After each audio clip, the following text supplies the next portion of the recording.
হযরতে আদম আলাইহিস সালাম যখন ধরতে গেছেন, আল্লাহ বলে তাকানো যাবে না, ধরাও যাবে না।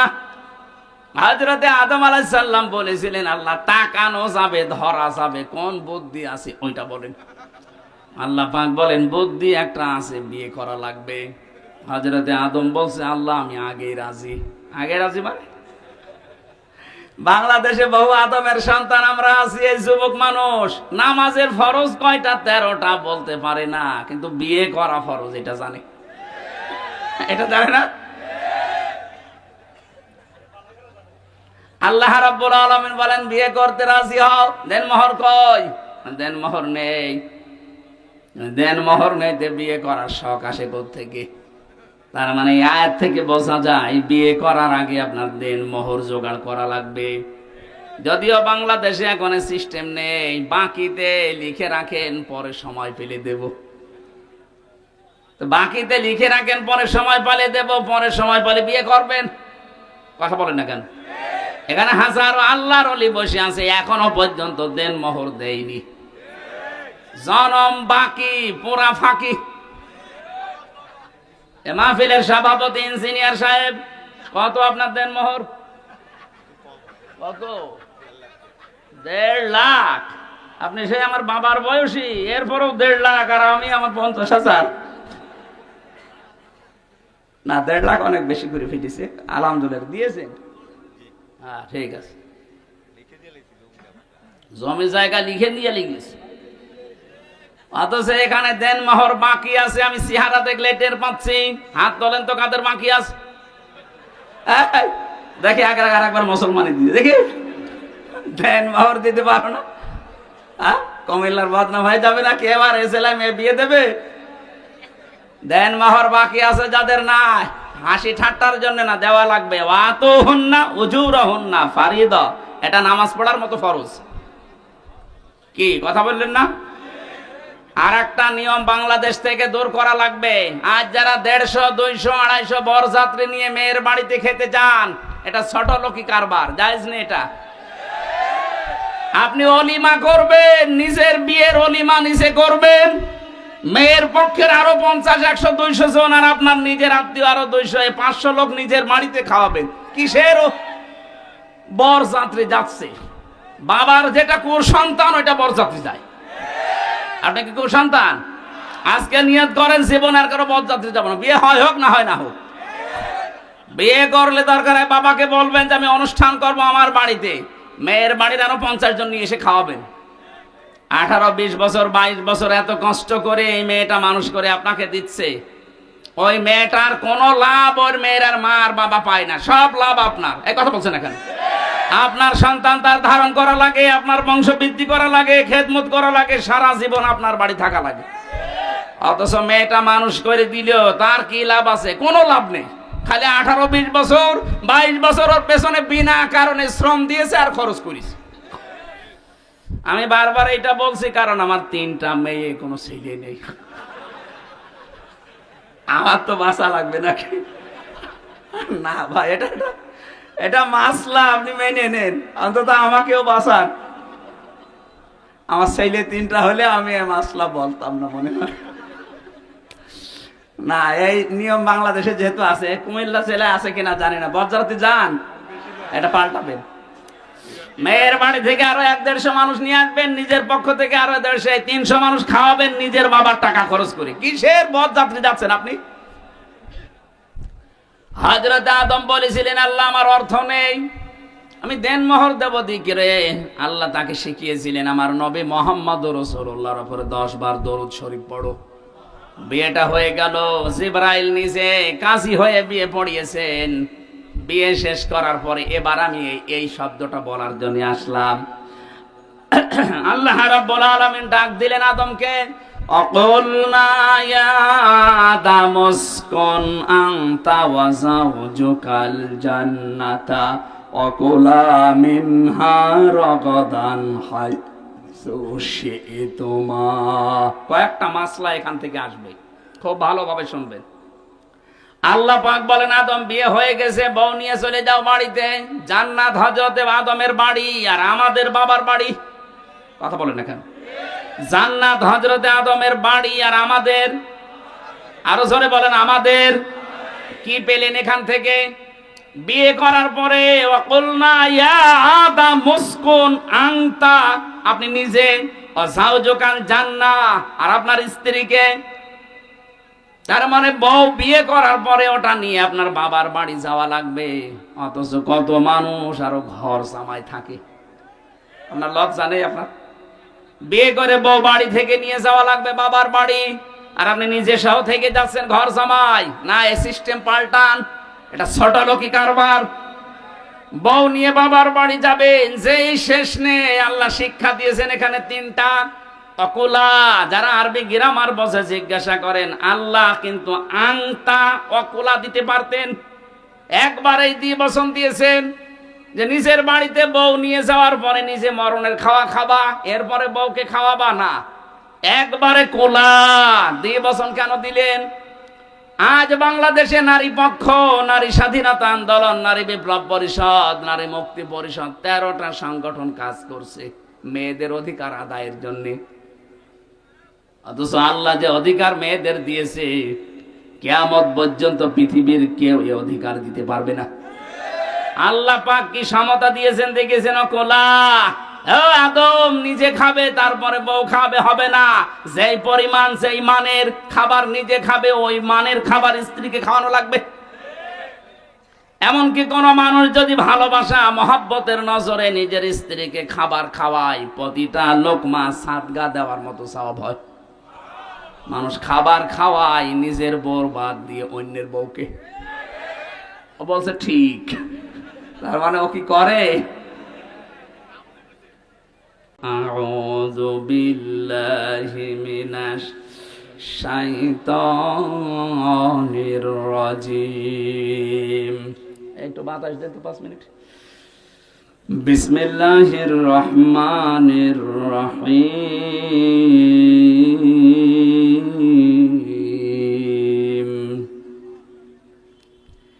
ইন্না জাহান্নামা কানাত মিরসাদা লিত্তাগীনা মাআবা লাবিসিনা ফিহা আহকাবা। সাদাকাল্লাহুল আযীম। সূরা নাবা। নাবা মানে আপনারা ঘুমাচ্ছেন, এটা ক্লাস চলছে, 1 ঘন্টার ক্লাস চলছে। ছাত্রের মতো জবাব দেবেন। 1 টু ছেলে মেয়েরা যেখানে জবাব দেয় কি করে? জি বলে এইভাবে বলবেন। যদি বলতে না পারেন যে ক্লাসে আছেন, আপনাকে কিন্তু নামিয়ে দেওয়া হবে। এক ছেলে যে কাঁদছিল বাবার কাছে, আব্বা কি হয়েছে? রেজাল্ট দিয়েছে। রেজাল্ট দিয়েছে, কাঁদিস কেন? ফেল করেছিস? কথা বলছে না। যেই থাপ্পড় দিয়েছে, বলছে আব্বা ফেল করলে তো একটা কথা ছিল, ছিলাম 5-এ, নামিয়ে দিয়েছি 3-তে। কি ছাত্র দেখে, আর পরীক্ষা কি দিয়া দিয়েছে। ফেল করলেও তো অন্তত ক্লাসে থাকতে পারতাম। এমন পরীক্ষা দিয়েছি, স্যাররা রাগ করে আমার 2-3 নামিয়ে দিয়েছে। এখনো 5 উঠতে আমার আবার 3 বছর লাগবে। এখানে যারা ক্লাস করছেন আজকে জবাব দেবেন একেবারে 5-এর মতো, যেন অন্তত 6-এ ওঠা যায়। এক কথা বলে না কেন? হ্যাঁ, এইভাবে জবাব দেবেন। আজকের আলোচনাটা গুরুত্বপূর্ণ এই জন্যে, পৃথিবীতে আমরা যে সেই ধরনের কাজে আছি, অপরাধে আছি, আমলে আছি, এইটা দিয়ে আল্লাহ জাহান্নামের ওই দরজা প্রস্তুত করে রাখবে। কারণ এটা একটা ফাঁদ আমাদেরকে ধরার জন্য আল্লাহ বানিয়েছেন। আমরা এখন নিজেরাই চিন্তা করবো যে আমাদের জীবনের দিকে একটু তাকাই, আসলে আমি কোন দরজা দিয়ে প্রবেশ করার মতো উপযুক্ত হলাম। যদি হয়ে থাকি, তাহলে এই মুহূর্তে রাস্তা বাদ দিয়ে জান্নাতের 100টা স্তর আছে, যে কোনো একটা রাস্তায় আমি দৌড়াবো। কথা বলেন না কেন? আশা করছি আপনি বুঝবেন যদি স্থির থাকেন। আল্লাহ বলেন অবশ্যই জাহান্নাম কানাত মিরসাদা, এটা একটা ফাঁদ, এটা আমি বানিয়েছি। কেন এ ফাঁদ বানালাম? কাদের জন্য? লিত্তাগীনা মা'বা। 1 নম্বরে যারা দুনিয়ায় সীমা লঙ্ঘন করে, 2 নম্বরে এই পৃথিবীর ময়দানে লাবিসিনা ফিহা আহকাবা। প্রথম নাম্বার কারণটা আমরা শেষ করি আগে। সীমা লঙ্ঘন দুনিয়া যারা করবে তাদের স্থায়ী এবং কোনোদিন তারা এখান থেকে আর বের হবে না, এইটাই তাদের জায়গা। তাহলে প্রথম নম্বরে জাহান্নামে, এই যে একটা নাম, এটা যে দরজাগুলোর নাম বলছি, জাহান্নাম একটা, লাজা একটা, হতমা একটা, হাবিয়া একটা, সাঈর একটা, সাকার একটা, এরকম 7টা দরজা, মেন দরজা আছে, আর ছোটখাটো দরজা 100টার উপরে। এর প্রথমটায় ভয়ঙ্কর একটা নাম, জাহান্নাম। নাম কি বলেন বলেন? একটা দরজার নাম মনে করেন এটা ক্লাস 5-এর দরজা, এখান দিয়ে আল্লাহ প্রবেশ করাবে। প্রথম নাম্বারেই তাদেরকে প্রবেশ করাচ্ছে দুনিয়াতে যারা সীমা লঙ্ঘন করেছেন। সীমা লঙ্ঘন কি? সেই দুনিয়া তৈরির পর থেকে আল্লাহ এটা আমাদেরকে আগে জানিয়েছেন, আমাদের আদি পিতা আদমের মাধ্যমে। হযরতে আদম আলাইহিস সালাম জান্নাতের ভেতরে বেশ আরামেই ছিলেন, কিন্তু তার মনের ভেতরে একটা অজানা অশান্তি ঘুরপাক খাচ্ছিল। রব্বুল আলামিন এটা টের পেয়ে তার ঘুমন্ত অবস্থায় বাম পাজরের একটা হাড় বের করে একটা সুন্দর মহিলাকে আল্লাহ বানিয়ে রাখলেন, নাম দিলেন হাওয়া। হযরতে হাওয়া এত সুন্দরী ছিল, যেহেতু আল্লাহ নিজে হাতে করে তাকে বানিয়েছেন। আল্লাহ পাক বলেন, লাকাদ খালাকনাল ইনসানা ফি আহসানি তাকওয়িম। মানুষের এই চেহারাকে আমি আল্লাহ এত সুন্দর করে বানিয়েছি। তাফসিরে আয়াতের তাফসির পড়তে গিয়ে দেখলাম পৃথিবীর জমিনে যত নারী আল্লাহ পাঠিয়েছেন, 4 জন নারীকে আল্লাহ সবচাইতে সুন্দর বানিয়েছিলেন। তার 1 নম্বরে হযরতে হাওয়া, 2 নম্বরে ওই যে জুলাইখা, 3 নম্বরে ইব্রাহিম নবীর প্রথম স্ত্রী হযরতে সারা, 4 নম্বরে নবীজির ছোট মেয়ে হযরতে ফাতেমাতুজ জহরা রাদিয়াল্লাহু তাআলা আনহা। এত সুন্দর করে আল্লাহ তাদেরকে বানিয়েছিলেন, কিয়ামত পর্যন্ত এত সুন্দরী মানুষ আর দুনিয়ায় আসবে না। আমরা ঐশ্বরিয়াকে দেখে অনেক অজ্ঞান হয়ে যায়। হযরতে আদমের স্ত্রী হাওয়া আলাইহিস সালাম, আমাদের আদি মাতা, তাকে দেখলে আপনি না খেয়ে থাকতেন। এজন্য আমাদের আদি পিতা হযরতে আদম ঘুম ভাঙার পরেই তাকে দেখলেন, তাকালেন, ধরতে গেলেন। এটা বিপরীত লিঙ্গের প্রতি একটা আকর্ষণ। এক কথা বলছেন, বিপরীত লিঙ্গের প্রতি এটা কি? আরো জোরে বলেন। এটা তৈরি করে দিয়েছে কে? যুজ্জিনা লিন্নাসি হুব্বুশ শাহাওয়াতি মিনান নিসা। মানুষের কাছে আকর্ষণীয় করে দিয়েছি 9টা জিনিস, তার 1 নম্বরে স্ত্রী, মেয়ে লোক। এই আকর্ষণকে আজ বিকর্ষণে পরিণত করে আজ বাংলাদেশে সমকামিতা আরম্ভ করতে যাচ্ছে, যে মেয়ে লোকে বিয়ে করবে।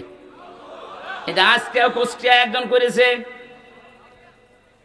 পত্রিকায় পেলাম, আজকেও কুষ্টিয়ায় একজন করেছে, মহিলা বিয়ে করবে। তারা জিদ ধরেছে, বিয়ে যদি না দেন 2 জনে আত্মহত্যা করব। কোথায় নেমে গেছে এদের রুচি? কয়েকদিন পরে দেখবেন পুরুষে আন্দোলন করবে যে আমরাও বিয়ে করব। আল্লাহর পুরা সৃষ্টিকে এরা পাল্টে ফেলতে চায়।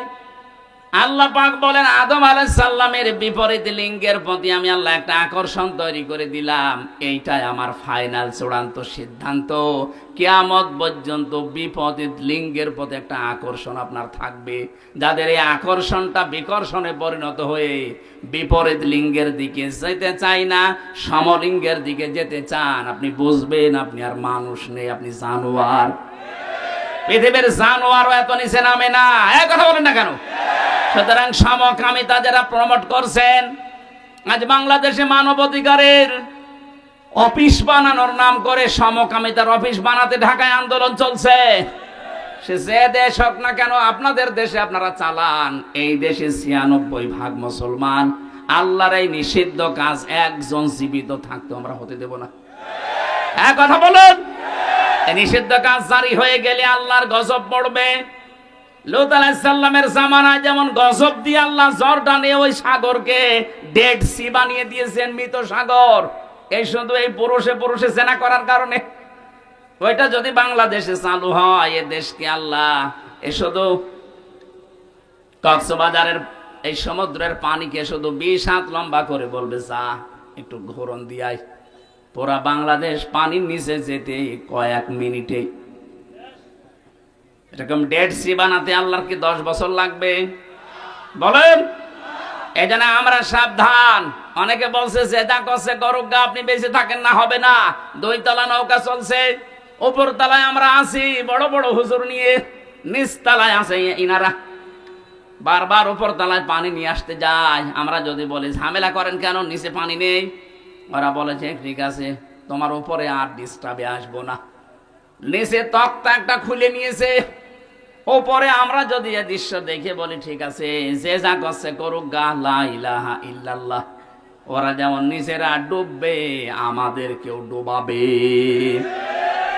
এখন এই পানি থেকে যদি বাঁচতে চান, এই কাজ যারা করছে তওকার তক্তা যারা খুলে ফেলছেন, অবশ্যই উপরে যারা আমরা আছি লা ইলাহা ইল্লাল্লাহ এখন বাদ দিয়ে তাড়াতাড়ি করে ওদের নিষেধ করা লাগবে।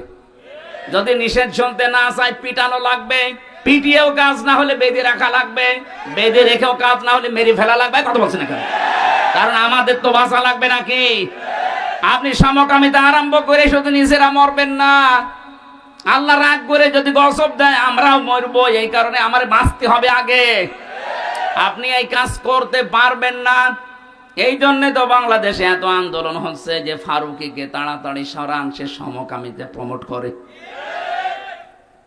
আমরা ফারুকের বিরুদ্ধে না, কিন্তু তার এই নিকৃষ্ট কাজের বিরুদ্ধে।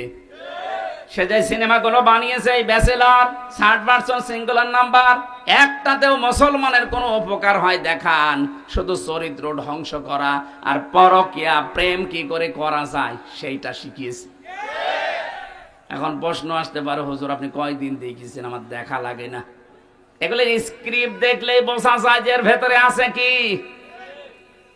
নিজের স্ত্রীকে দিয়ে যারা সমকামিতার এই প্রমোট করে, বিশেষ করে যে ব্যাচেলর, এই সিনেমাতে যে মানুষগুলো অভিনয় করেছে তাকান, এই মানুষগুলো নিজের স্বামীকে বাদ দিয়ে কি করে পরকীয়া প্রেম করা লাগে এই শিক্ষা জাতিকে দিচ্ছে। এমনি জাতিকে ধরে রাখা সম্ভব হচ্ছে না। এমনি নাচনি পড়ি, তারপর যদি ঢোলের মাড়ি পায় ও তো কাপড় খুলে নাচবে। কথা বলেন না কেন? এই জন্য তো বারবার আমরা আহ্বান জানাই, প্রতিবাদ জানাই, কষ্ট হয় আমাদের, এরপরেও আমরা প্রতিবাদ জানাচ্ছি। আপনি অপরাধ করে নিজে মরবেন না, আমারে নিয়ে মারাবেন। কথা বলেন ঠিক কিনা? আমরা আমাদের নিজেদের বাঁচার তাকিদে হলেও এই প্রতিবাদ করছি। সুতরাং আজ যারা সমলিঙ্গের প্রতি আকর্ষণ, আপনি আর মানুষ নেই, আপনি জেনে রাখেন আপনি জানোয়ার। বলেন, কোন জানোয়ার মারা গেলে জানাজা হয়, কবরে দেওয়া হয়? আপনি জানোয়ার মারা গেলে আপনারও জানাজা নেই, কবর নেই, মুসলমানদের কবরে আপনার জায়গা নেই। হয় আপনাকে আমরা পুড়িয়ে ফেলবো, নাই নদীতে ভাসিয়ে দেব। জানি যাদের কপালে হেদায়েত নেই, এত কড়া কথা বলার পর এই শালাদের কাজ হবে না। এই মিডিয়া, এই শালাদের বললাম, এটা আবার দিয়ে দিও না। এটা বলার মতো মুখ দিয়ে চলে এসেছে, দেখবেন এইটাই কালকে দেবে যে এই শব্দ হুজুর বলেছে, এখন কি করবেন করেন। কুমিল্লাবাসী, আজ বাংলাদেশে যদি আয়াতটা রাষ্ট্রীয়ভাবে কায়েম থাকতো, আল্লাহর কসম মেয়েরা যে আন্দোলনগুলো করার জন্য বিভিন্ন ফাঁদে পা দিয়ে আজ বেপরদা হয়ে চালাচ্ছে যে আমাদের অধিকার দেওয়া লাগবে, সমান অধিকার। কিসের সমান অধিকার? আল্লাহ পাক আপনাদের অধিকার আমাদের চাইতে আরো 3 গুণ বেশি দিয়েছেন। কি কথা বললেন? আদমকে দেওয়া কোলা, নিজে যা খাবে, নিজে যা পরবে, ওই পরিমাণে ওই মানের খাবার হওয়া লাগবে। আপনি নিজে খাচ্ছেন বিরিয়ানি, বউকে খাওয়াবেন, খিচুড়ি হবে না, ওই মানের খাবার তাকে দেওয়া লাগবে, নাই তো আপনি কিয়ামতে জালেম হয়ে উঠবেন। এই জন্য তো 2টা 3টা 4টা যাদের বউ, তারা যাতে ইনসাফ করতে না পারে, এই কারণেই তারা জাহান্নামী হয়ে যাবে। আল্লাহ 2টা 3টা 4টা বিয়ের কথা বলেছেন ঠিক, কিন্তু শেষে এসে বলেছেন যদি ইনসাফ করতে না পারো, যদি ভয় হয়, আশঙ্কা হয়, তে 1 বউ নিয়ে সন্তুষ্ট থাকো। 2 নম্বরে রাগাদান হাইসো, সে তোমার বউ নিয়ে শুধু বাবার বাড়িতে, নিজের বাড়িতে নিয়ে আটক অবস্থায় রাখবা, ঘরের ভেতরে না। ওকে নিয়ে বেড়াতে যাবা, যেখানে ইচ্ছা যাবা, যা ইচ্ছা খাবা। তার মানে বউ নিয়ে বেড়াতে যাওয়া মাঝে মাঝে এটা আদম নবীর সুন্নাত। এই নির্দেশ কার? আরো জোরে বলেন। কোনদিন নিয়ে গিয়েছেন কোন জায়গায় বেড়াতে? স্ত্রীকে সাজগোজ করার জন্য কোন স্বামী যদি অর্থ ব্যয় করে, নবীজি বলেন ওটা আল্লাহর রাস্তায় দান করার সওয়াব হয়। মিজান সাহেব যদি ওনার স্ত্রীর জন্য প্রতি মাসে 20,000 টাকা করেও সাজগোজ করার জন্য কসমেটিক কিনে দেয়, মনে করবেন 20,000 টাকা আমি আল্লাহর রাস্তায় দান করে আসলাম। কোন স্ত্রী তার নিজের স্বামীকে নিজের দিকে আকৃষ্ট করার জন্য যদি সাজগোজ করে আয়নার সামনে বসে বসে যতক্ষণ সাজবে নফল নামাজের সওয়াব হবে। আজ এই পারিবারিক জীবনে এই ছোটখাটো বিষয়গুলো গুরুত্ব দেয় না মেয়েরা, এই কারণে অধিকাংশ স্বামী পরকীয়া প্রেম করে। এটা আরেকটু জোরে বলতে পারলেন না? আর একটু জোরে বলেন। তার মানে পরকীয়া প্রেম এলাকায় চলছে।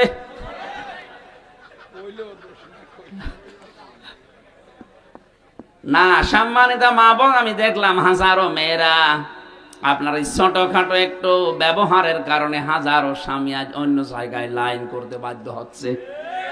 অথচ নেককার মহিলার যে গুণাগুণ, তার প্রথম নাম্বারে গুণ হবে ইদা নাজারা ইলাইহা সাররাতুহু। স্বামী যখন আপনার দিকে তাকাবে, যেভাবেই হোক স্বামীকে আপনি আনন্দ দেবেন। সাজগোজ করে হোক, কথাবার্তা দিয়ে হোক, ব্যবহার আচার দিয়ে হোক, দরকার হয় কাঁতো কুতু দেবেন। কি অসুবিধা কি? তাকে আনন্দ দেওয়া লাগবে। সে যেন বাইরে থেকে এসে তার ক্লান্ত শরীর অর্ধেক অন্তত ভালো হয়ে যায়। হযরতে খাদিজাতুল কুবরার জন্য আল্লাহ জান্নাতে একটা আলাদা ঘর বানাবেন, যে ঘরের ভেতরে কোনো নয়েজ নেই, কোনো আওয়াজ নেই, কোলাহল মুক্ত। কেন? কারণ নবীজি বাইরে থেকে যখনই আসতেন, ঘরে প্রবেশ করার পর একটা শান্ত, স্বচ্ছ, নির্মল, একটা নিরাপদ জায়গা তার জন্য হযরতে খাদিজা ব্যবস্থা করে রেখেছিলেন। আল্লাহ এত খুশি হয়েছেন স্বামীর প্রতি আচরণে, খাদিজার জন্য আল্লাহ নিজে একটা ঘর আলাদা বানিয়ে রাখবে, যেখানে কোনো আওয়াজ থাকবে না। আর স্বামীর জন্য নিজের ঘরটাকে যদি নয়েজ মুক্ত, আওয়াজ মুক্ত রাখতে পারেন, টেনশন মুক্ত, ওই ঘরটার জন্য জান্নাতে আপনার একটা ঘর আল্লাহ আলাদা বানিয়ে দেবেন। 2 নম্বরে কাজ হচ্ছে ইদা গাবা আনহা হাফিজাতুহু। স্বামী যখন বাইরে যাবে, নেককার স্ত্রীর গুণাবলী এইটা, সে তার নিজের ইজ্জত, তার সম্ভ্রম, স্বামীর সম্পদ, স্বামীর সন্তান, এগুলো সে হেফাজত করে রাখবে। অধিকাংশ মেয়েদের ভেতরে গুণগুলো আজ নেই। ওরা নামাজ পড়ে, রোজা রাখে, দান সাদগাও করে, হজও করে এসেছে, অথচ স্বামী বাইরে গেলে মনে হচ্ছে ও দিন পেয়েছে। এমন এমন মানুষকে মোবাইলে কথা বলে, অথচ মেয়েরা মোবাইলে কথা বলবে কোন ফোর্সে, কোন আওয়াজে, সে আওয়াজ পর্যন্ত আল্লাহ কোরআনে দিয়েছেন। সূরা আহজাব 22 নাম্বার পারা, প্রথম নাম্বার পৃষ্ঠা, 3 নাম্বার লাইনের 32 নাম্বার আয়াত। এটা তাফসীরে খাজানের ভেতরে আছে। আল্লাহ পাক বলেন, ইয়া নিসান নাবিয়্যি লাস্তুন্না কা আহাদিম মিনান নিসাই ইনিত্তাকাইতুন্না ফালা তাখদাউনা বিল কওলি ফায়াতমাআল্লাযী ফী কলবিহি মারাদুন ওয়া কুলনা কাওলাম মা'রুফা। তাফসীরে খাজেন বাড়ি যে যদি দেখেন সূরা আহজাবের 32 নম্বর আয়াত, এখানে কয়েকটা তথ্য আছে। আল্লাহ বলেন, হে নবীর স্ত্রীরা, যদিও নবীর স্ত্রীরা উম্মতের জন্য মা, উম্মতের জন্য কি? মায়ের প্রতি কেউ যত খারাপ ছেলে হোক, খারাপ ধারণা করে, বলেন বলেন, অথচ আল্লাহ সেই মায়ের নাম দিয়ে বললেন, হে নবীর স্ত্রীরা, যদি কারোর সাথে কথা বলতে হয় পর্দার আড়াল থেকে, হেজাবের বাইরে থেকে, এখন আর পর্দার আড়ালে হেজাবের বাইরে না, এখন হচ্ছে মোবাইল ফোন, ফ্যাক্স, এই কথা বলেন। এখন যদি আপনি মোবাইলে কারোর সাথে কথা বলতে চান, কথা বলবেন সত্য কথা, মিথ্যা কথা বলা যাবে না। অথচ আজ মোবাইলটা হয়ে গেছে মিথ্যা কথা বলার যন্ত্র। আছে কুমিল্লায়, বলছে আমি ঢাকায় আছি, নাকি এরকম নেই? আল্লাহ বলেন, মেয়েরা যদি কথাও বলো কারোর সাথে, কথা বলবা সত্য, মিথ্যা কথা বলবা না, কিন্তু ভাষা হবে রুক্ষ সূক্ষ্ম। এমন গরম মেজাজে কথা বলবা, ওই পারে যে আছে ও যেন মনে করে আল্লাহ মেয়ে না, আজরাইল। কথা বলে না কেন? এখানে শুধু 14 জন পুরুষ মানুষের নাম আছে।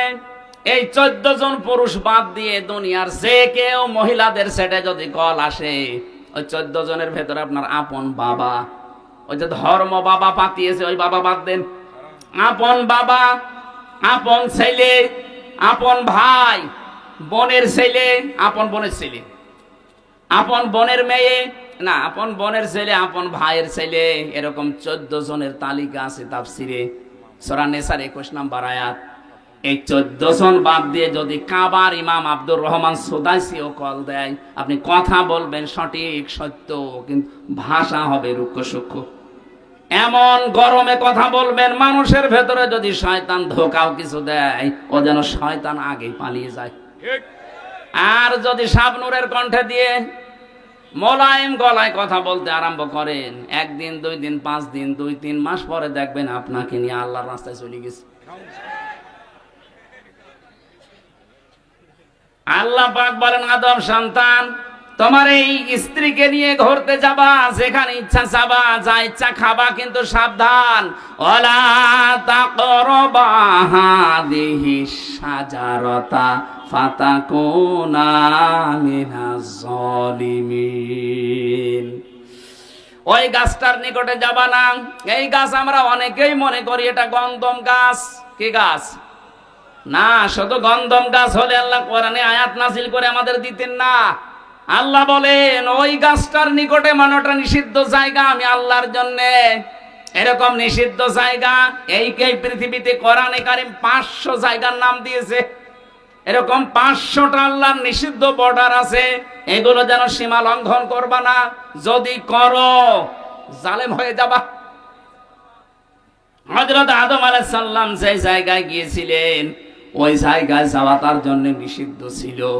এই নিষেধ করেছিলেন কে? আরো জোরে বলেন। আপনার বউ নিয়ে ঘুরতে যাবেন, মেয়ে নিয়ে যাবেন, কিন্তু এমন অনুষ্ঠানে যাওয়া যাবে না যেখানে গেলে নিজেরও পর্দা থাকে না, বউরও পর্দা থাকে না। এরকম বিয়ে অনুষ্ঠান দেশে নেই? এক কথা বলুন। শিশু মেলা যাবেন না যেখানে শিশু নেই, শুধু শিশুর খালারা আর মামারা। এরকম শিশু মেলা নেই দেশে? ওখানে গেলে অ্যাক্সিডেন্ট হবে। এই জন্য ওয়ালা তাকরাবা হাদিহিশ শাজারা, ওইটাও একটা গাছ। আদম নবীকে দিয়ে আল্লাহ এটা জানিয়েছেন, আমার বর্ডার দুনিয়াতে এরকম পুরা কোরআনে আল্লাহ 500 বর্ডার দিয়েছেন। সুতরাং বর্ডার যারা ক্রস করে, সীমা লঙ্ঘন যারা করে, তাদের জন্য যে দরজা, ওটার নাম জাহান্নাম। নাম কি? জাহান্নাম। আরো জোরে বলেন। জাহান্নাম। 2 নাম্বারটা বড় কঠিন জায়গা। আল্লাহ বলেন জাহান্নামে গেলে মা বা ওদের আশ্রয়স্থল হবে ওইটা, লাবিসিনা ফিহা হাকাবা। ওই মানুষগুলো চিরস্থায়ী ভাবে থাকবে ওখানে। আজ বাংলাদেশে অনেকে কি প্রচার করেছে আমি জানি না, অনেকে মনে করেন যে আমি জাহান্নামে যাব 2-5 দিন, 1 বছর 5 বছর পরে বের হয়ে চলে আসবো। কি আর শাস্তি হবে, যা হয় হোক। বের হওয়ার সময় তো আবার হাউজে কাউসার থেকে গোসল করে আবার আগের হামজা হয়ে যাব। আপনি কি এটা দুনিয়ার জেলখানা পেয়েছেন নাকি? আমি 3 বছর আগে 64 কেজি হয়ে ঢুকেছিলাম। 3 বছর পরে আমার 10 কেজি ওজন কমে গেছে। তা তো ভালোই ছিলাম। আর জাহান্নামের ভেতরে আল্লাহ বর্ণনা দিয়েছেন, কাল্লা ইন্নাহা লাযা নাযাআতাল লিশাওয়া। কখনোই না, তোদেরকে আমি লাজা দিয়ে প্রবেশ করাবো। এটা আবার আরেকটা দরজার নাম। এই লাজা যাদেরকে দেব, সঙ্গে সঙ্গে প্রবেশ করলে চামড়া আগেই খসে যাবে। কি ভয়ঙ্কর জায়গা দেখেছেন? এই দরজা দিয়ে প্রবেশ করতে দেরি, চামড়া খসতে দেরি হবে না। জাহান্নামে লাজা নামে যে দরজা আল্লাহ বানিয়েছেন, এই লাজায় আল্লাহ তাদেরকে প্রবেশ করাবেন। এখানে শাস্তি হচ্ছে ঢুকলে আগে চামড়া খসে যায়। আমার তো 3 বছরে 10 কেজি কমে গেছে। আমি বের হওয়ার সময় 54 কেজি ছিলাম, প্রবেশ করার সময় 64 কেজি ছিলাম। 3 বছরে আমার খাওয়া দাওয়া দেওয়ার পরও 10 কেজি কমে গেছে। আর জাহান্নামে লাজায় দেওয়ার সঙ্গে সঙ্গে মানুষের চামড়া আগে খসে যাবে। আল্লাহ পাক বলেন এখানে ডাকবে কাদেরকে জানো? কারা এ দরজা দিয়ে প্রবেশ করবে? তাদউ মান আদবারা ওয়া তাওয়াল্লা ওয়া জামা ফাআওয়া। পৃথিবীর ময়দানে যাদেরকে সত্যের দিকে আহ্বান করা হয় কিন্তু তারা উল্টো মুখ ফিরিয়ে চলে যায়। আর বাংলাদেশে এই প্রকার মানুষ বেশি। সত্যের দিকে আহ্বান করা হচ্ছে আল্লাহর কোরআন দিয়ে, নবীর হাদিস দিয়ে। আমি তো মন মতো কথা বলছি না, সবই দলিল দিয়ে বলছি। এগুলো শোনার পরেও যারা এবার টান করে মুখ ফিরিয়ে চলে যায়, হ্যাঁ বাদ দে। এই কথা যারা বলে মানুষগুলো জান্নাতে যাওয়া ওই রকম অসম্ভব, সূচের ছিদ্র দিয়ে উঠ যাওয়া যেরকম অসম্ভব।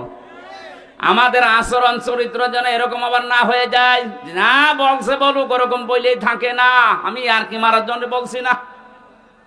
তাদের ডাক দেওয়া হবে তাদেরকে, মান আদবারা ওয়া তাওয়াল্লা, যে ব্যক্তি মুখ ফিরিয়ে নেয় আর উল্টো দিকে চলে যায়। আজ বাংলাদেশে এই অভ্যাসটা আমাদের অধিকাংশের হয়ে গেছে।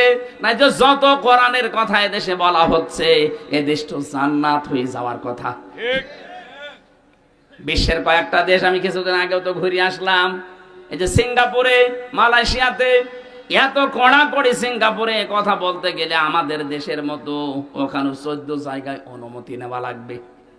আমি এক জায়গায় কথা বলেছিলাম, অনুমতি নেওয়া ছিল না, এজন্য যারা আয়োজন করেছিল ওরাও বিপদে পড়ে গিয়েছিল আমাদের দেশের মতো। ওই দেশে কোরআনের কথা এত ওপেনলি না, সব ঘরের ভেতরে, অডিটোরিয়ামের ভেতরে, মসজিদে, এরকম জায়গা বিশেষ আছে। আর আমাদের দেশে এত উন্মুক্ত থাকার পরেও আমরা দেখতে পাচ্ছি সত্যের দিকে আলেমরা হাত পা ধরতে বাকি আছে। এত দরদ মাখা কণ্ঠ নিয়ে আপনাদের বাঁচাতে চাই, জাতির লোকেরা দেখি না অ্যাবাউট টান করে উল্টা দিকে চলে যাচ্ছে। আপনি কিন্তু জাহান্নামে লাজা, এই দরজা দিয়ে যাওয়ার উপযুক্ত হয়ে গেছেন। দ্বিতীয় নম্বর আচরণ দেখেন তো, জামা ফাওয়া, যারা দুনিয়ায় মাল সম্পদ খালি জমা করে আর শুধু সংরক্ষণের জন্য বিভিন্ন কায়দা কৌশল পথ অবলম্বন করে, এইটাও বাংলাদেশে বেশি। দিনের পরে দিন শুধু সম্পদ জমা করতে আছে। আর কি করে এটা সংরক্ষণ করা যায়, কি করবেন আপনি এটা দিয়ে? এখান থেকে 200 বছর পরে যদি আপনি আবার ফিরে আসেন এই কুমিল্লায়, এই জমজম হোটেলেও যদি আপনি ঢুকতে চান, আল্লাহর কসম 200 বছর পর আসলে এই জমজমে আপনাকে ঢুকতে দেবে না। আপনার ছেলের 3 পুরুষের পরে তারা ঠিকই এটা বসবাস করবে। 3 পুরুষের 150 বছর পার হয়ে যাবে, 200 বছরের মাথায় আপনি আসবেন। আপনার ছবিও যদি টাঙানো থাকে, ওই 3 নাম্বার পুরুষ যেটা, সে বলবে না কে আপনি, কিসের মিজান? আপনি যদি থাকতে চান তাহলে মসজিদে গিয়ে থাকেন গা। এই কথা বলেন না কেন? আল্লাহ রাব্বুল আলামিন এটা আমাদেরকে 1500 বছর আগে জানিয়েছেন। আমাল হায়াতুদ দুনিয়া ইল্লা মাতাউল গুরুর, দুনিয়ার জীবনটা কিন্তু ধোঁকা। ও আমার বান্দা বান্দিরা, অনেক ভালোবাসি তোমাদেরকে, এই ধোঁকায় পড়ে যে নিজের আসল পুঁজি নষ্ট করে ফেলো না। সুতরাং আমরা প্রশ্নপত্র হাতে পেয়ে গেছি, এরপরও যদি ফেল করি, আমার মনে হয় আমাদেরকে 5 থেকে 3 নামিয়ে দেওয়া দরকার। আমরা 3 নামতে চাই না, আমরা 4 থেকে 5 থেকে 6-এ উঠতে চাই। যেন দুনিয়ার জীবনটা যেন অন্তত আমরা বুঝি এটা একটা ধোঁকার জায়গা। সে যেই বলেন, আপনার মা বাবাও ধোঁকা, ছেলে মেয়েও ধোঁকা। স্বার্থ ছাড়া এই পৃথিবীতে কোনো মানুষকে ভালোবাসে আমি পাইনি। এই জন্য ধোঁকায় পড়ে যেন আমার আসল পুঁজি আমি নষ্ট করি না ফেলি। যাই করব আমার আখেরাতের পুঁজি যেন ঠিক থাকে। কথা বলে না কেন? আজ হারাম উপায় করেছেন যারা, একটা হারামকেও আল্লাহ স্থায়িত্ব দেয়নি। কোরআনে কারিমে আল্লাহ জানিয়েছেন, ইয়ামহাকুল্লাহুর রিবা ওয়া ইউরবিস সাদাকাত। পৃথিবীতে যারা হারাম ইনকাম করবে, সুদ দিয়ে, মানুষকে ধোঁকা দিয়ে বোকা বানিয়ে যারা উপায় করে, এগুলো আমি আল্লাহ ধ্বংস করি। এর বাস্তব প্রমাণ এই দরবেশ কত কোটি কোটি টাকা আত্মসাৎ করেছে আপনি দেখেন। 36,000 কোটি টাকা কোথায় এখন আজ শুয়ে আছে? আমাদের মতো জেলখানায়, পার্টিতে শুয়ে আছে। বাস্তবতা এইটাই। কি হয়েছে এখন? যদি সে মারা যায়, বলেন তো, বাংলাদেশে 1 নাম্বার ধনীর তালিকায় তার নাম ছিল, কি হলো এগুলো দিয়ে? পুরাটাই আল্লাহ ধ্বংস করে ফেলেছে। আগস্টের 5 তারিখে দেখেছেন কত গাড়ি, 5 কোটি 8 কোটি 12 কোটি টাকার গাড়ি রাস্তায় পড়ে আছে, মালিক নেই। হারাম ইনকাম করলে আল্লাহ স্থায়িত্ব দেয় না, ওটা আল্লাহ ধ্বংস করে দেয়। কিন্তু বৈধ জিনিসের কোনো ক্ষয় নেই, যতটুকুই হোক আল্লাহ পাক নিজে বলেন আমি ওটা বৃদ্ধি করতে থাকি। যেন প্রত্যেকটা জায়গায় যেন হারাম থেকে বেশি হালাল ইনকামের দিকে যতটুকু সম্পদ রেখে যান যেন জায়েজ থাকে। আপনি একেবারে পাহাড় পরিমাণ তৈরি করে গেলেন, যদি ওটা সংরক্ষণের লাইন রাস্তা সব ক্লিয়ার করেও রেখে যান, 200 বছর তালিকা দিয়েছিলাম, 200 বছরও লাগবে না, 100 বছর পরে আসলেও আপনাকে আপনার নিজের ঘরে আর উঠতে দেবে না। আল্লাহ এই জীবন সম্পর্কে ভালোভাবে অনুধাবন করার তৌফিক আমাদেরকে দাও, বলেন আমিন। কোরআনে কারিমে সূরা নমলের 50 নম্বর আয়াতে আল্লাহ জানিয়েছেন, অমাকারু মাকরাও ওয়া মাকারনা মাকরাও ওয়া হুম লা ইয়াশউরুন। হে নবী, ওরা ষড়যন্ত্র করেছিল, এমন ষড়যন্ত্র করেছে সূরা ইব্রাহিমের তাফসিরে পেয়েছি পাহাড় পর্যন্ত টলে যাওয়ার উপক্রম হয়েছিল। মাকার না, আমি আল্লাহ নিজেও একটা কৌশল করলাম। ষড়যন্ত্র করে কাফেরেরা আর কৌশল করে আল্লাহ। শব্দ দুইটাই মাকার না, মাকরন এটাই মাসদার, কিন্তু বাংলা অর্থ করার সময় আকাশ পাতাল পাল্টিয়ে গেছে।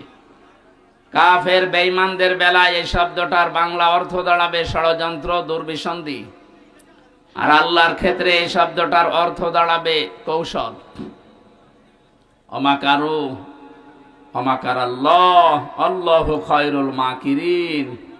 আল্লাহ বলেন ওরা ষড়যন্ত্র করেছে আর আমি আল্লাহ কৌশল করেছি, আমি সবচাইতে উত্তম কৌশলী। বাস্তবে দেখেনি 15.5 বছরে যত ষড়যন্ত্র ওরা করেছিল সবগুলোর মোকাবেলা আমাদের যা ইমানে সম্ভব না। আল্লাহ পাক মনে হচ্ছে নিজের কুদরতি হাতে এই কৌশল অবলম্বন করে সবগুলো দূর করে দিয়েছেন। হুয়া জিতাবাকুম ওমা জাআলা আলাইকুম ফিদ্দীন মিন হারাজ। তিনি সেই আল্লাহ যিনি তোমাদেরকে নির্বাচিত করেন। কুমিল্লাবাসী নির্বাচিত করা হয় যে পদ্ধতিতে, ওর নাম নির্বাচন। কথা বলেন না কেন? আজ বিশ্বের বিভিন্ন মোড়লদের কাছে ধর্ণা দিচ্ছে যারা পালিয়ে গেছে 2 বোন একসাথে। ওনারা এখন বলতে চাচ্ছে যে আমরা নির্বাচিত ছিলাম, আমাদেরকে উৎখাত করা হয়েছে। এটা ডাহা মিথ্যা কথা। আপনি নির্বাচিত ছিলেন এই 15 বছরে, শয়তানও বিশ্বাস করে না। এমনকি যদি কেউ ঘোড়াকে জিজ্ঞাসা করে, ঘোড়াও হাসবে যে একটা কথা বললে। আমি কথা বলতে পারি না, কিন্তু আমি তো হাসতে পারি। যে কথা শুনলাম এ তো আমিও না হেসে পারি না। ঘোড়া দাঁত বের করে হাসবে না? এত বড় ডাহা মিথ্যা কথা একটা হাসি মানুষ বলেন কি করি? হাসিদের বদনাম হয়ে যাচ্ছে। এই জন্য আশা করছে আমরা যেহেতু হাসি, আমাদের গায়েও লাগে কেউ মিথ্যা বললে।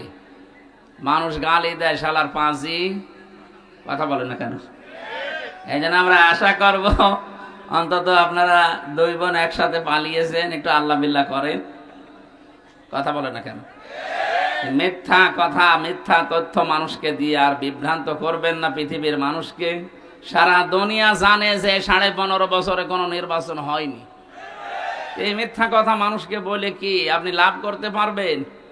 হ্যাঁ, ষড়যন্ত্র করছেন, এর মোকাবেলায় আল্লাহ বলেন আমি নিজে কৌশল করি। মাকার না, একালি টান আছে জমা মোতাকাল্লিম, এটা হামজার দায়িত্ব না, কৌশল করা দায়িত্ব কার? যেহেতু আল্লাহ আমাদেরকে নির্বাচিত করেছেন লক্ষ লক্ষ নবীর উম্মতদের মাঝখান থেকে উম্মতি মুহাম্মদ হিসাবে, আর আমাদের উপরে যত বিপদ আপদ মুসিবত আসবে, ষড়যন্ত্র আসবে, ওমা জাআলা আলাইকুম ফিদ্দীন মিন হারাজ, দিনের উপরে চলতে থাকবেন। যত ষড়যন্ত্র আসবে, বিপদ আপদ আসবে, আল্লাহ বলেন আমি নিজে এখানে কর্তা, নিজে দায়িত্ব নিয়ে ওগুলো সব সরিয়ে দেব। আপনি লক্ষ্য করে দেখেন 15.5 বছরে জুলুম অত্যাচারের স্টিম রোলার যেভাবে চলেছে, ১,৫০০ বছর আগের কথা জানি না, কিন্তু ১৫.৫ বছর দেখলে মনে হচ্ছে আমরা আগার সেই আয়ামে জাহিলিয়াতের যুগে ফিরে গিয়েছিলাম। এ কঠিন পরিস্থিতি মোকাবেলা করা শুধু আমাদের দ্বারা হয়নি, আল্লাহ নিজে এই বিপদ আপদ সরিয়ে দিয়েছেন। সর্বশেষ সরিয়েছেন ২০২৪ সালের ৫ই আগস্টে। কথা বলেন না কেন? কেন সরালেন?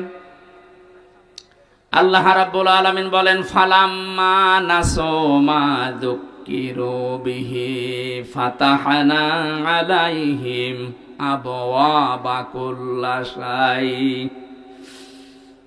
সূরা আনামের ৪৪ নম্বর আয়াতে আছে, পৃথিবীর মানুষ যখন আমি আল্লাহর আদেশ নিষেধ ভুলে যায়, তখন তাদের বরকতের যা দরজা, শান্তির দরজা, ওগুলো আমি আল্লাহ খুলে দেই।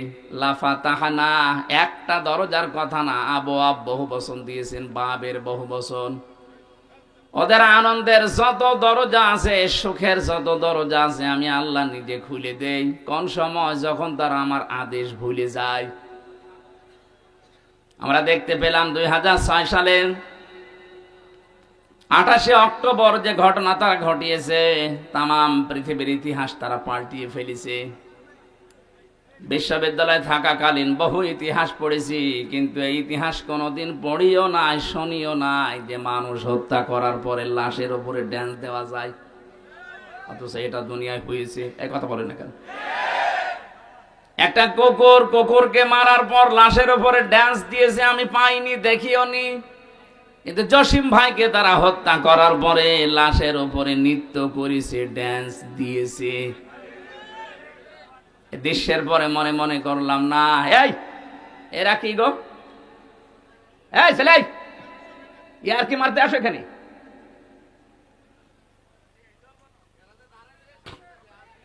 এখান থেকে যান, যান যান যান, হয় বসেন না বাড়ি চলে যান, যান। নিজেও শোনে না, মানুষকে শুনতে দেয়।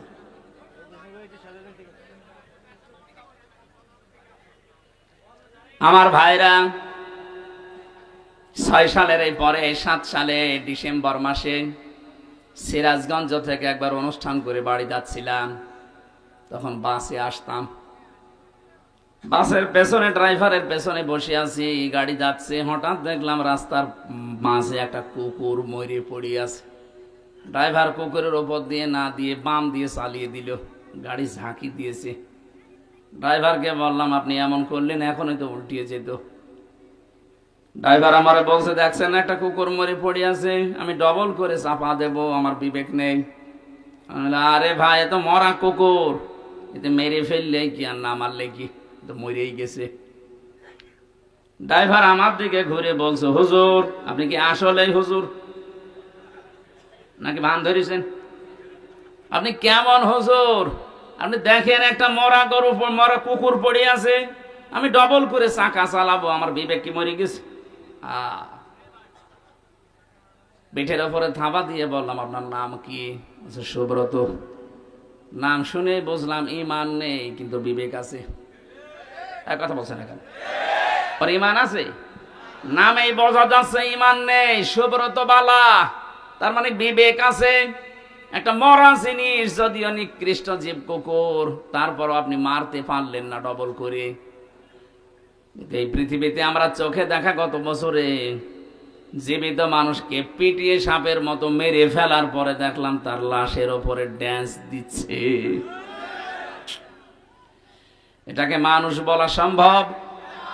এদের কাজ নিষিদ্ধ করা হচ্ছে এমনিতে না, আমি নাম ধরেই বলছি। ছাত্রলীগ নিষিদ্ধ করার মতো ১০০ কারণ আমি বলতে পারবো এখন, কিন্তু এদের বৈধতা দেওয়ার মতো একটা কারণও নেই।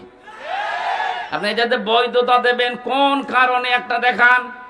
বিশ্বজিৎকে যারা মেরে ফেলতে পারে, একটা হিন্দু মানুষ যে মেরেছিল ওই শাওন, তাদের একজন আমার সাথে জেলে ছিল। বলছে, ভাই এমন কোপ দিলাম, আমারে বারবার বলছিল যে কিসের শিবির, আমি হিন্দু মানুষ, আমি আপনাদের মতো হাফ হাতা না, আমি ফুল হাতা, তারপরও ছাড়ি নাই। কথা বুঝতেছেন? আমি ওই দিন ওই শব্দটা শুনেছিলাম যে আমরা মুসলমানরা হাফ হাতা আর ওরা ফুল হাতা।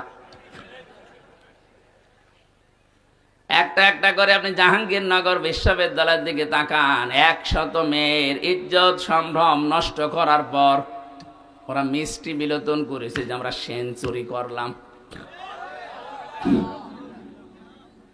100টা কারণ আমার এই মোবাইলে আছে যে 100টা কারণে ওদের নিষিদ্ধ করা যায়, কিন্তু বৈধতা দেওয়ার জন্য আমি একটাও পাইনি।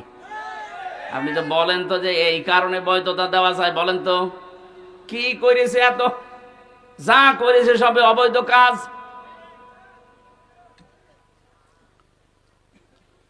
আমার যেটা শিক্ষা দেওয়ার বিষয় ছিল, একটা মানুষ 6 সালের ঘটনা যিনি ঘটিয়েছেন, যার নেতৃত্বে সারা দেশ থেকে লগি বইটা নিয়ে মানুষ গিয়েছে, হুকুমের আসামি হিসাবে তো তার নাম থাকা দরকার। কারণ আমরা এই কুমিল্লা থেকে তো আর ঢাকায় যেতে চাইনি, আপনার কথা মতোই আমি গেছি। মনে করলাম 6 সালের পরে আল্লাহ মনে হয় সব উল্টিয়ে দেবে, না 2 বছর পরে দেখি না, আল্লাহ নিজেই পাল্টিয়ে তাদের হাতে ক্ষমতা দিয়ে দিল, সে যেভাবেই হোক। মনে করলাম 5 বছর গেল যাক, ও আল্লাহ 14 সালে 9 সালে দেখি 14 সালে আবার আল্লাহ তাদেরকে দিয়েছে, 18 সালে দেখলাম আল্লাহ তাদেরকে দিয়েছে, 24 সালেও দেখলাম আল্লাহ তাদেরকে দিল। কোরআনের এই আয়াতের দিকে তাকিয়ে মনে করলাম আল্লাহ মনে হয় এই আয়াতে যা বলেছে ঠিক না। ও আল্লাহ কয়দিন পরে দেখি আল্লাহ তার এই আয়াতের বাস্তবতা একেবারে অক্ষরে অক্ষরে দেখিয়েছে। হাত্তা ইযা ফারিহু বিমা উতু, আমি তাদেরকে যে নিয়ামত দিয়েছিলাম, আমার এই দানকৃত ক্ষমতা বলেন, টাকা পয়সা বলেন, পাওয়ার বলেন, প্রভাব প্রতিপত্তি বলেন, যেগুলো নিয়ে তারা শান্তি শান্তি শান্তি অনুভব করত, আমার এই দানকৃত বস্তু নিয়ে যখন তারা আনন্দে আত্মহারা হয়েছিল, ফারিহু বহু বচন আছে, তারা যখন আনন্দে মেতেছিল, আখাযনাহুম বাগতাতান। এখানে যারা আরবি গ্রামার বোঝে জিজ্ঞাসা করেন, আখাযনা এক আলিফ টান আছে, এর ফাইল কর্তা সরাসরি আল্লাহ নিজে, হোম দিয়েছেন। এরপরে আল্লাহ পাক বলেন আমি নিজে তাদেরকে ধরলাম বাগতাতান, আকস্মিক ভাবে। ফাইদা হুম মুবলিসুন, ওরা হতাশ হয়ে গেল, নিরাশ হয়ে গেল। আপনি তাকান আয়াতের দিকে, 1500 বছর আগে নাজিল হওয়া, আমার মনে হচ্ছে 2024 সালের 5 আগস্টে 1:30টার সময় নাজিল হয়েছে। 1:30টার সময় আল্লাহ এমন হঠাৎ করে ধরেছে যে দুপুরে খাবার খাবে তাও সময় পায়নি। এর নাম বাগতাতান, আকস্মিক ভাবে ধরা। এতটুকু আল্লাহ আয়াতটা শেষ করে দেয়নি, পরের শব্দে জানিয়েছেন ফাইদা হুম মুবলিসুন। ও মানুষগুলোর চেহারার দিকে আপনি তাকিয়ে দেখেননি নবী? ওরা হতাশ হয়ে পড়েছে, নিরাশ হয়ে গেছে। যতগুলো জালেম এই 5 তারিখের পরে ধরা পড়ছে, আপনি তাকান প্রত্যেকের চেহারায় হতাশার ছাপ। এই যে কালা মানিক চেহারা দেখেছিলেন যেদিন ধরা পড়ে, কলার পাতায় শুয়েছিল, এমনকি বিসি পর্যন্ত উড়ে গেছে। ওর সংসার করার কাজ শেষ। সংসার করবা,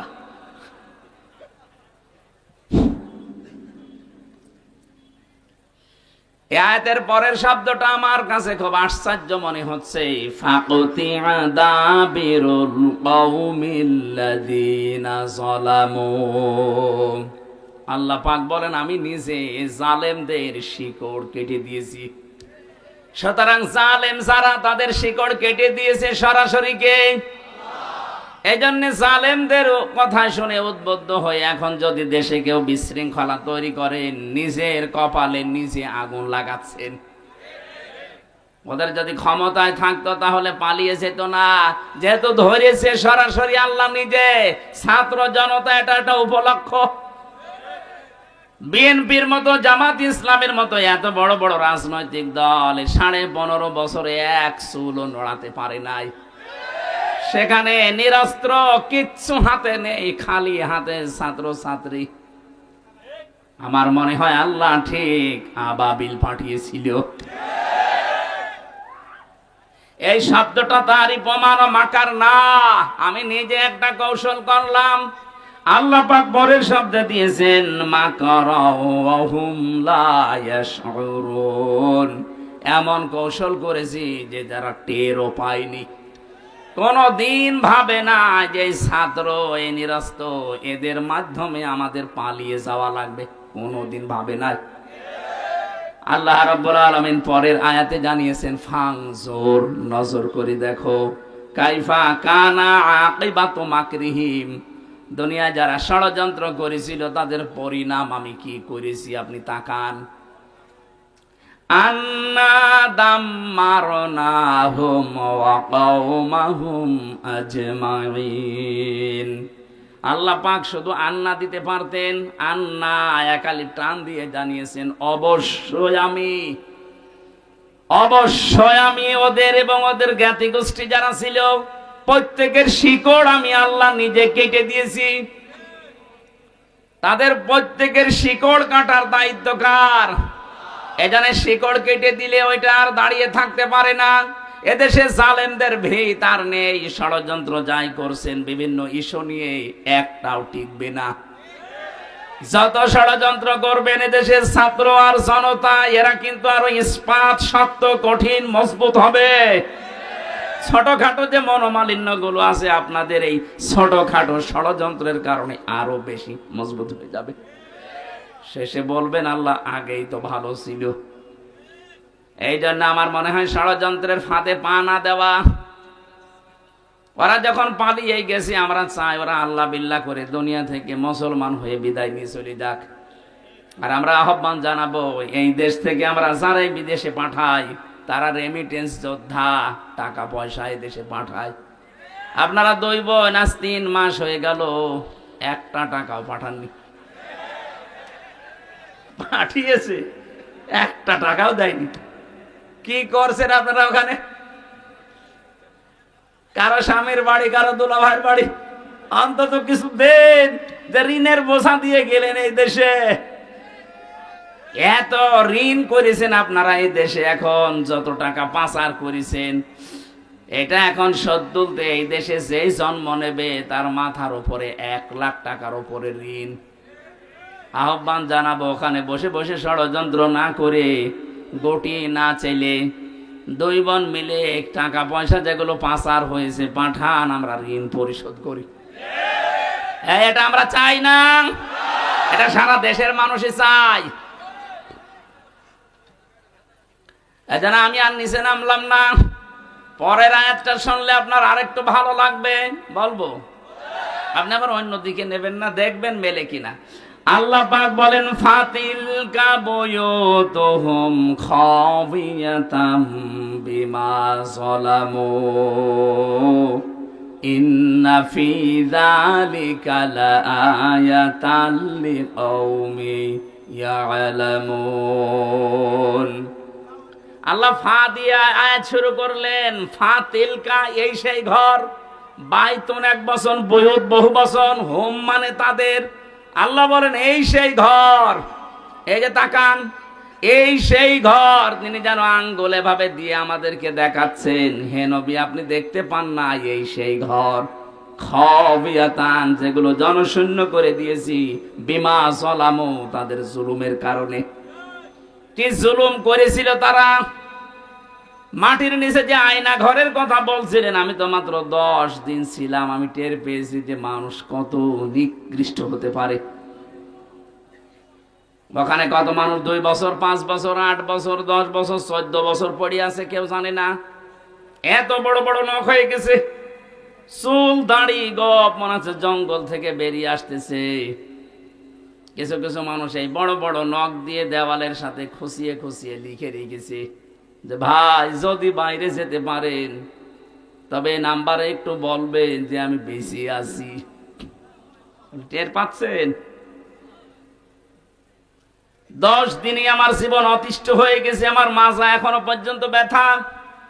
মুফতি ফখরুল ইসলাম আমার সাথে ছিলেন, উনি বলছিলেন হামজা ভাই আপনার সাথে কি করে জানি না, তবে আমার এই পায়ের ভেতর দিয়ে হাত দিয়েছে এইভাবে, পায়ের ভেতরে হাত দিয়ে সামনে যে লোহার ব্যারিকেড দেওয়া ওর সাথে আটকে হ্যান্ডকাপ দিয়ে লাগিয়ে দিয়েছে। 2 মিনিট 5 মিনিট না, বছরের পরে বছর। 1.5-2 মিনিট সময় দিল টয়লেট করার জন্য। সকালে কয়েকটা পচা ছোলা দিয়েছে তো দেখতাম, দুপুর বেলা দিয়েছে, যা খাবার মনে হচ্ছে কেউ মাখিয়ে দিয়েছে। পারলে খান, না বলে রোজা রাখেন। মাঝে মাঝে ভাবতাম, আল্লাহ যারা দায়িত্বে এখানে আছে এরা বাইরে যে সংসার করে কি করে? এদের তো মা বাবা, স্ত্রী, সন্তান আছে, এদের তো বন্ধু বান্ধব আছে, বাইরে যে এরা মিলামিশা করে কি করে? অবশ্যই এরা লাল পানি খায় অথবা ওরা ঘুমের বড়ি খায়। তাছাড়া স্বাভাবিকভাবে জীবন এই দৃশ্য দেখে যাওয়ার পরে ওদের বাইরে যেয়ে সংসার করা সম্ভব না। এত বড় জুলুম যেখানে করেছিলেন, বিভিন্ন নেতাদের বাড়িতে শুনতাম টর্চার সেল আছে, আবরার ফাহাদকে পিটিয়ে মারার মতো জায়গা বানিয়ে রেখেছে। এরকম কঠিন ভয়ঙ্কর দৃশ্যগুলো যারা তৈরি করলেন, আল্লাহ পাক বলেন এই জুলুমের কারণে ওদের বসবাসের ওই ঘর বাড়ি আমি আজ বিরান, জনশূন্য, উজাড় গৃহ বানিয়ে দিয়েছি। এর বাস্তব প্রমাণ বাংলাদেশ। আপনি আমার কুষ্টিয়ায় চলেন, হানিফের বাড়ি দেখতে, কি জৌলুসপূর্ণ বাড়ি, কি জাঁকজমকপূর্ণ ঘর, অথচ এখন মনে হচ্ছে জাতীয় টয়লেট। শুধু এইটা না, গত পরশুদিন আমি দিনাজপুরে ছিলাম, ওখানকার যিনি এমপি ছিল, মন্ত্রীও ছিল এক সময়, সেই লোকটার বাড়ি আমাকে দেখাতে নিয়ে গেল। কি অবস্থা, আমার মনে হচ্ছে 8-9 জন মিলে একসাথে টয়লেট করছে। মনে আছে জাতীয় টয়লেট পেয়েছে, অথচ কয়েকদিন আগে ওখানে মানুষ গিয়ে দুর্বিসন্ধি করতো, ষড়যন্ত্র করতো, মানবতার বিরুদ্ধে, ইসলামের বিরুদ্ধে, মুসলমানদের বিরুদ্ধে। আপনি মিলাতে পারছেন না, আল্লাহ যেন দেখিয়ে দিচ্ছে এই সেই ঘর, এই সেই, বলেন আপনি ঢাকার ধানমন্ডি যান, এই সেই ঘর। আজকেও পেপারে দেখলাম 4-5 জন একসাথে বসেছে টয়লেট করতে, মানে প্রসাব করছে, মনে হচ্ছে একবার দল বেঁধে চলে গেছে। আমার বাস্তব জীবনের একটা কাহিনী আমি শিক্ষার জন্য বলি। 2016 সালে গিয়েছিলাম হজে। আমি তাওয়াফ করা শেষ করলাম, তখন বেশ ভালোই লাগছিল। হঠাৎ আমি উপরে গিয়ে যেই দাঁড়িয়েছি, দেখি আমার পেটে মারাত্মক ব্যথা। এক পুলিশকে ডাক দিয়ে বললাম, ভাই এতক্ষণ তো ভালোই ছিলাম, এখন আমার পেটে ব্যথা করছে, খুব যন্ত্রণা। পুলিশ আমার দিকে তাকিয়ে ওর ভাষা দিয়ে বলছে, ইয়া হাজি ওর হজ্জাত আয়না বিলা দুকা।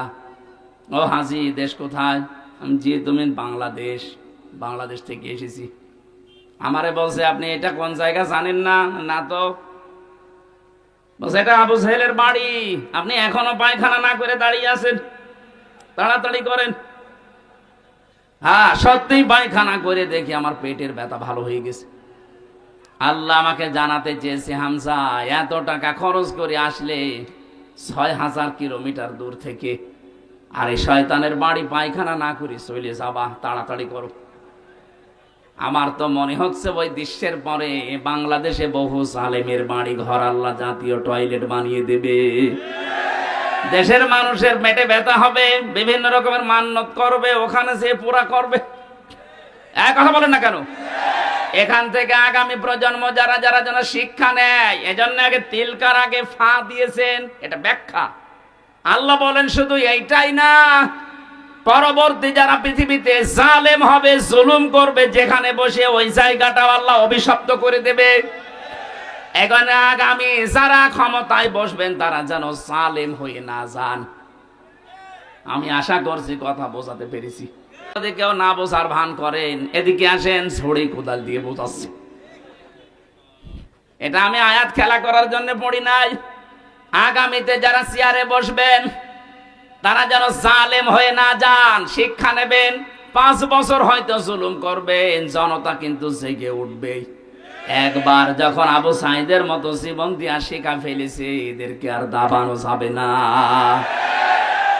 এক আবু সাইদের কারণে লক্ষ লক্ষ আবু সাইদ আজ বাংলার বিভিন্ন জায়গায় দাঁড় হয়ে গেছে। ষড়যন্ত্র যদি না থামে, এরাও কিন্তু জীবন দিতে প্রস্তুত। এই জন্য যে যেই ফাঁদে পা দিয়েছেন থামেন। ইসকনের নাম নিয়ে হোক আর বিভিন্ন নামে আজ যেগুলো চালাচ্ছেন, যেখানে আছেন ওখানেই থামবেন। এটা কিন্তু ইন্ডিয়া না, এটা এখনো বাংলাদেশ। এদের হয়তো আর কিছু নেই, যতটুকু ঈমান আছে ঈমানের সামনে দাঁড়ানোর ক্ষমতা এখনো কারো নেই। কথা বলেন ঠিক কিনা? আমরা আর কিছু না মানি, অন্তত এটা বিশ্বাস করি যে আল্লাহ একজন আছে। এক কথা বলেন না কেন? আমার মনে হয় শুধু আমরা না, এদেশে আমরা যারাই বাস করি অন্য ধর্ম অনুসরণ করতে পারে, কিন্তু উপরওয়ালা একজন আছে এই কথা তারাও বলে। কথা বলেন। আপনি পিনাকি ভট্টাচার্যের দিকে তাকান, আমার মনে হয় যে ওর 100টা কথা বললে 90টা আল্লাহর নামে বলে, অথচ নাম দেখেছেন, ধর্ম দেখেছেন পিনাকি ভট্টাচার্য, হিন্দু মানুষ।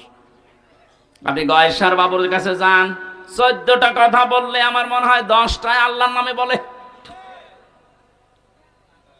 সবাই এই পৃথিবীতে যারাই আছে, বিশেষ করে এই বাংলাদেশে, এরা সবাই বিশ্বাস করে আল্লাহ একজন আছে, উপরওয়ালা একজন আছে। কারণ বিপদে পড়লে আমরা দেখি দলমত থাকে না, সবাই তখন ডাকে কাকে? আমি ছোটবেলায় বরিশালে পড়তাম, ওই সময় ব্রিজ ছিল না, নৌকায় যাওয়া লাগতো। লঞ্চে টলারে নৌকায় যখন যাচ্ছি, হঠাৎ দেখি ঝড় উঠেছে নৌকায়, টলাটলি করে নৌকা। আমরা যারা মুসলমান আছি বলছি লা ইলাহা ইল্লাল্লাহ। একজন দাদা হিন্দু আর দাদি দুইজন মিলে আমাদের সাথে পড়ছে লা ইলাহা ইল্লাল্লাহ। কি গো, চেহারা দেখে মনে হয় অন্য ধর্মের। এই যে এখানে কি দেওয়া থাকে, তিলক। ডাক দিয়ে বললাম, দাদা মুসলমান হয়েছেন কবে? হইনি। কালেমা পড়লেন? যে ঝড় উঠেছে ও কালী দুর্গার কাজ না, আল্লাহ লাগবে। বিপদে পড়লে সবাই ডাকে কাকে? তাহলে আমরা আজকে শিক্ষা নিয়ে যাওয়া লাগবে। আল্লাহ পাক যদি জালেমদের বাড়ি ঘর জনশূন্য করে দিয়ে টয়লেট বানিয়ে দিতে পারে মাত্র 3 মাসের ব্যবধানে, 3 বছর যেতে দেন, ওই জায়গাতে মানুষ ঘৃণা করেও যাবে না। কারণ জায়গাটা আল্লাহ অভিশপ্ত করে দেয়। যেখানে বসে জালেমরা জুলুমের দুর্বিসন্ধি করে, ওই জায়গাটা আল্লাহ পৃথিবীর মানুষের কাছে ঘৃণিত, নিন্দিত, অভিশপ্ত করে দেয়। আমরা যারা সামনে কোনদিন যদি চেয়ারে কেউ যেতে পারি, আমরা আর যাই করি যেন জনগণের সাথে জুলুম না করি। আল্লাহ এটা আমাদের বোঝার মতো তৌফিক দান করো, বলেন আমিন।